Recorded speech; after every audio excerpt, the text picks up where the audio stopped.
જેથી કરીને બહારના કસ્ટમર આવે તો અહીંયા નાનાથી લઈને મોટા ઉદ્યોગકારીને બધાને ફાયદો થાય, તો આ ઇન્ડસ્ટ્રી આગળ ગ્રોથ કરે, તો તમામ ઇન્ટરનેશનલ ફ્લાઇટ ચાલુ થાય એ અમારી માંગણી છે। કેન્દ્રીય બજેટ રજૂ થનાર છે તેને લઈ સુરતના ડાયમંડ ઉદ્યોગ દ્વારા કેન્દ્ર સરકાર પાસે આશા રાખવામાં આવી છે અને વિવિધ રજૂઆતો કરાઈ હતી। આગામી દિવસોમાં કેન્દ્રીય બજેટ કેન્દ્રીય મંત્રી નિર્મલા સીતારામન દ્વારા રજૂ કરાનાર છે જેને લઈ સુરતના ડાયમંડ ઉદ્યોગે પણ બજેટની આશા રાખી છે।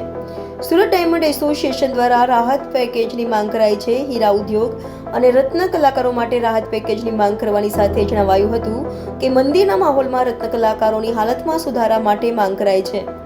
ડાયમંડ ઉદ્યોગ માટે વિવિધ યોજનાઓ લાવવા પણ અપીલ કરાઈ છે। સાથે સુરત એરપોર્ટથી પરથી વિવિધ દેશો સાથે કનેક્ટિવિટીની માંગણી પણ કરાઈ હતી।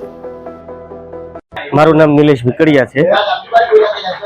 અમારી સરકાર પાસેથી એક જ અપીલ માંગણી છે કે અહીંયા ડાયમંડ બુર્સ અત્યારે કાર્યરત થઈ ગયું છે, પરંતુ અહીંયા તમામ ઇન્ટરનેશનલ ફ્લાઇટ અમુક કન્ટ્રીની ચાલુ નથી થઈ, જેવી કે હોંગકોંગ છે, આફ્રિકા છે, બેલ્જિયમ છે। આ તમામ ફ્લાઇટ અહીંયા કનેક્ટિંગ થાય, જેથી કરીને બહારના કસ્ટમર આવે તો અહીંયા નાનાથી લઈને મોટા ઉદ્યોગકારીને બધાને ફાયદો થાય, તો આ ઇન્ડસ્ટ્રી આગળ ગ્રોથ કરે, તો તમામ ઇન્ટરનેશનલ ફ્લાઇટ ચાલુ થાય એ અમારી માંગણી છે। તે કઈ રીતે જુઓ છો ને શું અપેક્ષા?